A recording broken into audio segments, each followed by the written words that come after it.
March 22nd, 2015, 9-year-old Denise Huskins and her 30-year-old boyfriend, Quinn, were staying the night at Aaron's house in Vallejo, California, approximately 30 miles north of San Francisco. The couple were both physical therapists at a local hospital. In the early morning of March 23rd, something terrifying unfolded for the couple around 1:53 p.m. on March 23rd.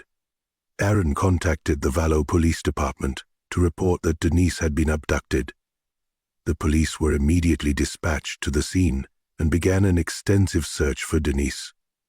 Officers with the Vallejo Police Department utilized search and rescue dogs and dive teams as they scoured the entire city for the missing woman. As the search for Denise continued, Aaron, Denise's boyfriend, was interviewed by detectives and FBI agents in an undisclosed location during their interrogation. Aaron provided crucial details about the events leading up to and following the abduction. He and Denise were woken up in the middle of the night by a bright beam of light shining in their face. The light was followed by a vibrating noise that Aaron attributed to a stun gun. Aaron claimed that he heard a male voice demanding they lie face down on the bed. As he and Denise complied, Aaron explained to the detectives that the intruder blindfolded him using swim goggles, but they had been blacked out with dark tape, making it impossible to see anything. The male intruder then instructed Denise to bind Aaron's wrists with zip ties.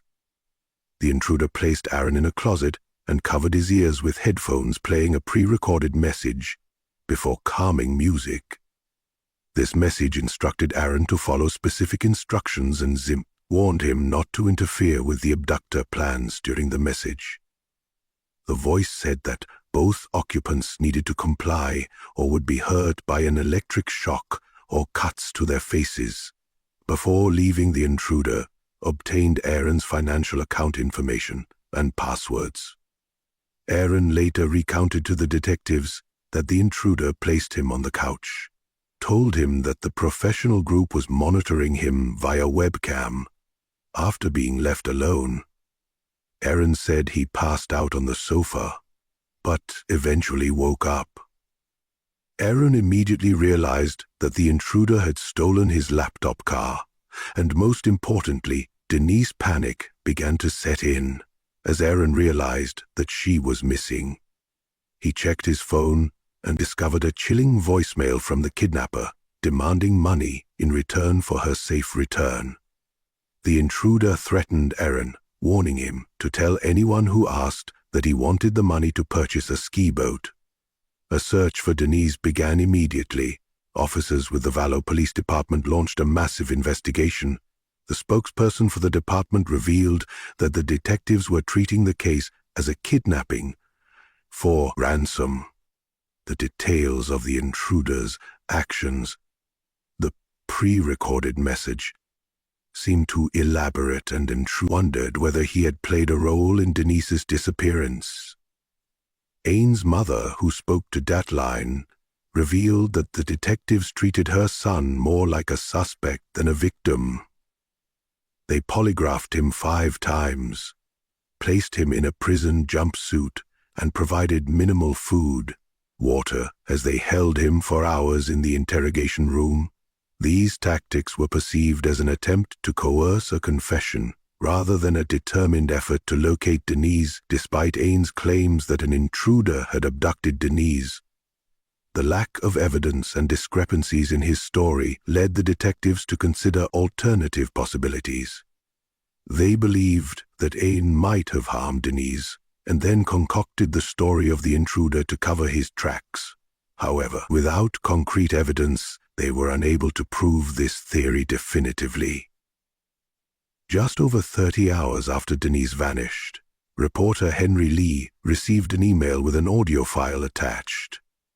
This file, claiming to be a proof of life message from Denise, sparked a media frenzy and left investigators with questions. When Henry Lee opened the audio file, heard a female voice. It was undeniably Denise's in the recording. Denise spoke about the day's biggest news. A German airliner had crashed in the Alps, resulting in the loss of 150 lives. Denise also mentioned her first concert, where she watched Blink-182 in Bad Religion with her friend and her friend's mum on the surface. This recording seemed to be a clear indicator of Denise's survival. By mentioning current events, specific details of her own life, Denise appeared to confirm that she was aware of her surroundings and had the means to communicate with the outside world. However, reporter Henry Lee couldn't help harbor doubts. One aspect that caught Henry Lee's attention was Denise's voice. He noticed something out of the ordinary. It lacked any signs of fear or distress commonly associated with someone who had been abducted. Instead, Denise's tone seemed casual, as if she were talking to a friend of her coffee. This discrepancy raised suspicions that this recording may have been staged or altered in some way. As news of Denise's abduction spread, her friends heard the recording and were deeply worried about her safety, despite the message claiming that she was alive. Her loved ones were in the dark about the specific circumstances surrounding her disappearance. All they had to go by was her voice on the recording. When Dateline interviewed Denise's friends, they expressed no surprise at the calmness evident in her recording. They claimed that they had been with Denise at the Boston Marathon in 2013. When a terrorist attack occurred, it was Denise who remained composed and took charge, leading herself and her friends to safety. Approximately 45 hours after Denise was first reported missing, the Vallejo Police Department announced that she'd been located in Huntington Beach, California, approximately 400 m south of Vallejo, where she had last been seen. This discovery raised suspicions among detectives, as Denise was raised in Huntington Beach. The detectives also knew that no ransom demands had been received, which left them questioning why her abductor had literally let her go. According to the ransom, Denise was worried about her abductor Hart. So, the spokesperson for the Vallejo Police Department, Denise, spoke to the police in Huntington Beach after she said the intruder let her go. The Vallejo detective stated that Denise refused to talk to them. The FBI became involved and offered a plan to aid Denise and Aaron in their cooperation. Despite this offer, the spokesperson claimed that Denise and Aaron still refused to engage with the Vallejo police directly. The Vallejo Police Department spokesperson said that Aaron Quinn's statement about the intruder and Denise's abduction was such an incredible story that the detectives had a hard time believing it. Upon further investigation, the detectives could not substantiate Aaron's claims. This spokesperson boldly stated that Aaron and Denise had plundered valuable resources away from the community while instilling fear in residents. If anything, the spokesperson argued that Aaron and Denise owed the community an apology. Detectives involved in the case felt that there was significant evidence indicating that Aaron and Denise fabricated the intruder. In Abduction, Aaron's initial story to the detective stated that he gave the intruder his credit card information, but further investigation revealed that no one attempted to access his bank accounts additionally. Aaron claimed that the intruder had called him a few times from a blocked number, yet the detectives believed that Aaron may have pre-programmed another phone to call his cell to fool them. One day after the Vallejo Police Department held their press conference condemning Aaron and Denise, Denise visited the Vallejo Police Department and took back the phone to send a message to police, shoving it in her pocket. Spoke to the detectives during her interview. Denise revealed that in addition to being kidnapped, she'd also been sexually assaulted. This revelation shocked the detectives, who had initially dismissed Denise's claims as a hoax. Denise's case took a twist when a reporter named Henry Lee received an email that seemed to provide evidence of Denise's innocence. This email, purportedly written by the person who claimed to have abducted Denise, challenged the accusations against her. The email writer expressed anger at the suggestion that Denise had fabricated her story. They emphasized that they would not stand by and watch the life of a good person be ruined by false accusations to support their claims. The writer attached 2 images to the email. In the first image there was a water gun painted black with a flashlight attached to it. While this might seem innocent, the water gun could resemble a real weapon in the darkness. The second image depicted a bedroom with cardboard. On the windows, according to the writer, this is the room where they held Denise during her abduction. These images, if genuine, potentially added credibility to the writer's statements. However, without additional evidence or verification, their authenticity remained in question. Denise Huskins' abduction case remained shrouded in controversy, with many people questioning the truth behind Denise's claims. News of Denise's abduction and return hit the media like a firestorm. Reporters dubbed the event the Gone Girl case, due to its resemblance to the novel and movie, which was centered around a woman who faked her disappearance to frame her husband for murder. The insinuation that Denise and Aaron had lied about the break-in and kidnapping infuriated their loved ones. Comparisons were drawn between the fictional case and Gone Girl and the real abduction of Denise Huskins. The media focused on similarities between the characters in the plot, fueling speculation and conspiracy theories. This comparison added to the intrigue and captivated the public's attention, adding fuel to the media frenzy. Furthermore, Denise and Aaron were subjected to harassment and online abuse. Trolls and anonymous individuals targeted them on social media, sharing their personal information and spreading misinformation. Their reputations became tarnished, and their personal lives were invaded. The impact of online harassment on individuals is severe and long-lasting, further exacerbating the emotional toll of the abduction on the couple. Denise's friends were deeply disturbed by these accusations. They knew Denise as a person of honesty and integrity, and they could not bear to see their friend being portrayed as a liar to the world. Those who loved Denise believed that her abduction was a genuine event, and they stood unwaveringly by her side. The media frenzy surrounding the case intensified, and Denise and Aaron found themselves the center of a media storm. They were subjected to intense scrutiny and speculation, with many questioning their motives.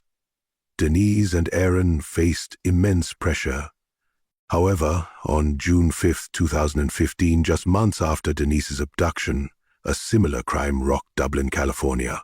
This incident would provide crucial evidence contradicting the hoax accusations in Denise's case. Around 3 a.m., an intruder broke into a home in Dublin. The homeowner, awoken by the commotion, found himself face to face with the intruder. The intruder, Sean, a flashlight in his eyes, uttering chilling words. He informed the homeowner that he had kidnapped his 22-year-old daughter. This homeowner and his wife, understandably terrified, found themselves in a struggle for their lives. Sensing an opportunity to escape, the wife ran to retrieve the cell phone. Her husband, displaying quick thinking, yelled to his wife, "Get the gun." This command caught the intruder off guard, and he quickly fled the scene. The husband and wife's daughter were in the bedroom safe when the police arrived at the scene. They found several items the intruder had left behind, including a cell phone. The detectives managed to the phone found at the Dublin crime scene, 2-year-old Matthew Muller. After obtaining a search warrant for Matthew Muller's arrest, officers headed to the family cabin in South Lake Tahoe, where they believed he was hiding. Upon arrival in South Lake Tahoe, officers arrested Matthew and took him into custody. The subsequent search of Matthew's home revealed several crucial pieces of evidence. First, investigators discovered a BB gun that matched the description provided by Denise's abductor. Additionally, investigators found a super soaker painted black and equipped with a flashlight and laser pointer, the same one depicted in an image sent to reporter Henry Lee by the kidnapper. Furthermore, Investigators stumbled upon a room in Matthew's cabin that bore a striking resemblance to the one described by Denise's abductor to Henry Lee. The windows were boarded up and the room appeared secluded. In addition to the BB gun and super soaker, investigators recovered a pair of swim goggles with lenses covered by black tape. Intriguingly, a long blonde hair was attached to the tape. This hair sample was sent to the California State Crime Lab for analysis, and the results came back as a match for Denise. This revelation undermined the hoax theory and raised suspicions that Matthew was involved. Furthermore, investigators conducted a thorough search of Matthew's car, finding a number of items of interest. A forensic examination of his GPS navigation system revealed that one of the addresses programmed into the GPS was the location near Huntington Beach where Denise claimed her abductor had left her. This discovery further strengthened the case against Matthew and suggested that Denise's abduction was more than just a fabrication. Matthew was eventually arrested and charged with battery robbery and assault in relation to the break-in that occurred in Dublin, California, several months before the abduction. However, on July 13, 2015, additional charges were brought against him, including kidnapping, in connection with Denise's case, as the investigation continued. Detectives delved deeper into Matthew's background. They discovered he had enlisted in the United States Marine Corps, where he played the trumpet for the United States Marine Band. Matthew distinguished himself as a decorated Marine during his service, earning several service medals and ribbons, and being promoted to sergeant. Despite Matthew never having experienced combat, he developed severe mental health struggles that he attributed to what he referred to as the Gulf War Syndrome. As a result, he asked to be relieved from his duties as a police officer. His request was granted, and he received an honorable discharge following his graduation from Pomona College in 2003. Matthew moved to Boston and started at Harvard Law School. During his time there, he became passionate about working with immigrants and refugees. As a result, he remained at Harvard as a research assistant to the university's Immigration and Refugee Clinic. After a few years on the East Coast, Matthew grew tired of life in Boston. In 2019, he relocated to Silicon Valley, where he passed the California bar exam. However, he never registered for the actual bar. Despite his lack of registration, Matthew managed to find employment at several immigration law firms. He also founded a non-profit organization that provided pro bono services to immigrants with mental illness. In 2013, Matthew's law license was suspended due to his inability to resolve outstanding dues owed to the California Bar Association during his time at Harvard University. Matthew was diagnosed with major depression with signs of mania. His symptoms worsened over time, leading to a diagnosis of bipolar disorder. Additionally, Matthew developed paranoid delusions, becoming convinced that the government was wiretapping his phone and hacking his computer due to his suspected ties with immigrant clients that the government deemed as terrorists. In early 2015, Matthew relocated to a cabin in South Lake Tahoe, which his family had owned.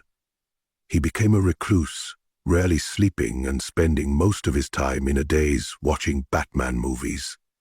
Matthew's paranoia intensified, and he became increasingly suspicious of those around him as spring approached.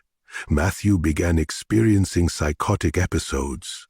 During these episodes, he often wore a wetsuit, creating tools from swim goggles and super soakers, and engaged in bizarre behavior. Matthew's psychosis led him to develop a Robin Hood-like plan where he would kidnap evil, wealthy people and demand a ransom in exchange for their release. This act was morally justified to him due to his distorted perception of reality. In September 2016, Matthew pleaded guilty to 1 count of kidnapping and was sentenced to 40 years in prison. He faced additional state charges of kidnapping, burglar, robbery, and 2 counts of sexual assault by force. Denise found herself compelled to take the stand as a witness to during one of Matthew Muller's trials. Her testimony was intense, as she described in detail the harrowing experience she had endured at the hands of the accused, acting as his own attorney. Matthew Muller graced the courtroom in a what stood out the most during this testimony was Denise's remarkable composure as she faced her attack head-on. As Denise began her testimony, she addressed the jurors, her voice unwavering. She explained how she had initially hesitated to come forward with her account of the sexual assault, fearing that others would not believe her. However, she pressed on, determined to seek justice for the crimes committed against her throughout her testimony. Denise's unwavering determination was on display. She described how she refused to let Matthew see her cry or succumb to hysteria. Instead, she closed her eyes and imagined being with her boyfriend during the assault. This mental imagery provided her with a sense of comfort and strength, enabling her to persevere through the difficult memories of her testimony. Matthew Muller, on the other hand, did not cross-examine Denise. He chose to let her testimony stand without challenging or refuting any aspects of her story. Matthew was deemed incompetent to stand trial for the state charges. However, in November 2022, he was declared mentally fit to stand trial and pleaded guilty to those charges. Netflix's recent release of American Nightmare, a documentary featuring Denise Huskins, has provided a comprehensive account of the assault in the abduction she suffered. Each episode of American Nightmare is 45 minutes long and was released on January 17, 2024. Denise, a brave and determined survivor, recounts her harrowing tale, detailing the 2 sexual assaults she endured at the hands of her abductor. During the documentary, Denise provides a detailed account of her experiences. She revealed how the assailant, who claimed to be a military veteran, sexually assaulted her twice.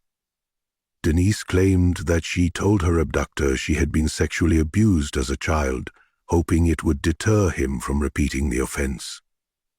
However, her hopes were shattered when he assaulted her again.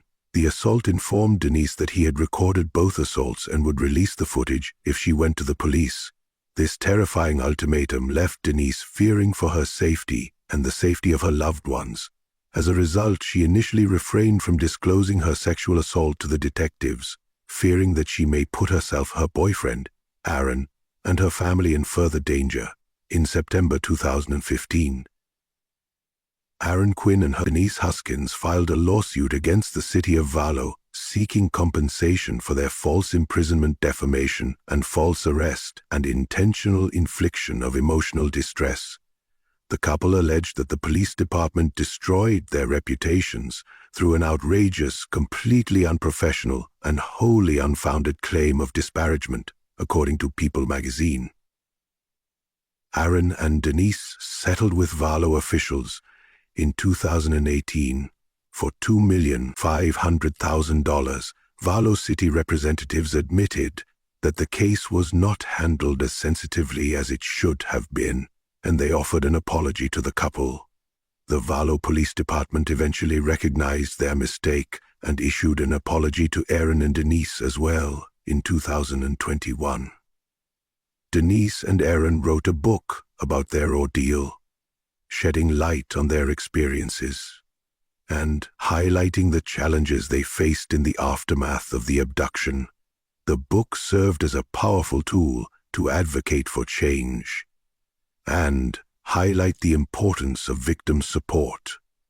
Denise and Aaron are now proud parents to 2 daughters born in 2020 and 2022. Denise, never letting anyone dictate their worth. Aaron echoed these sentiments, expressing his hope that his daughters will grow up to be like their mother. Despite the challenges they faced, Denise and Aaron have shown incredible strength and resilience. Their story serves as a powerful testament to the power of love and determination in the face of adversity. Despite the passage of time, Denise and Aaron are still puzzled by the reason behind Matthew's actions. The documentary reveals that Matthew's original intent was not to kidnap Denise, but rather to abduct Aaron's former fiancée Andrea. However, it remains unexplained why Matthew specifically targeted Andrea Denise and Aaron shared their experiences with People magazine, expressing their frustration with the lack of answers surrounding Matthew's motives. Aaron stated that, like many other victims and survivors they often encountered, situations where definitive answers may not surface. He emphasized the importance of moving forward by focusing on what truly matters, such as their children and work. Aaron emphasized that getting stuck on finding answers could be detrimental to the healing process. He and Denise recognized that they may not receive a definitive explanation as to why Matthew targeted them. Despite the lack of closure, they continued to move forward, prioritizing their well-being and the well-being of their children. Denise and Aaron's focus remains on moving forward and rebuilding their lives regardless of the reasons behind Matthew's actions. What happened during Denise Huskins' abduction case serves as a stark reminder of the potential consequences when hasty judgments are made without sufficient evidence. The Vallejo Police Department's initial dismissal of the case as a hoax undermined the victim's credibility and hindered the investigation process. This incident underscores the importance of due process, the need to thoroughly investigate all leads before dismissing them as false or fabricated. By doing so, law enforcement agencies can ensure that all potential victims receive the attention and support they deserve. Matthew Muller is currently incarcerated at the Federal Correctional Institute Ushon FCI in Tucson, Arizona. He is serving a 31-year state sentence that will run concurrently with a 40-year federal sentence. Concurrent sentences refer to multiple sentences being served at the same time, but they do not merge into a single sentence in Muller's case. Both his state and federal sentences will run simultaneously according to the court records. Matthew Muller's release date is July 8, 2049. This date means he is expected to complete his state and federal sentences and be released from prison that day. However, it is important to note that this date is subject to change and can be affected by various factors, including good behavior, participation in rehabilitation programs, and any changes in sentencing laws or regulations.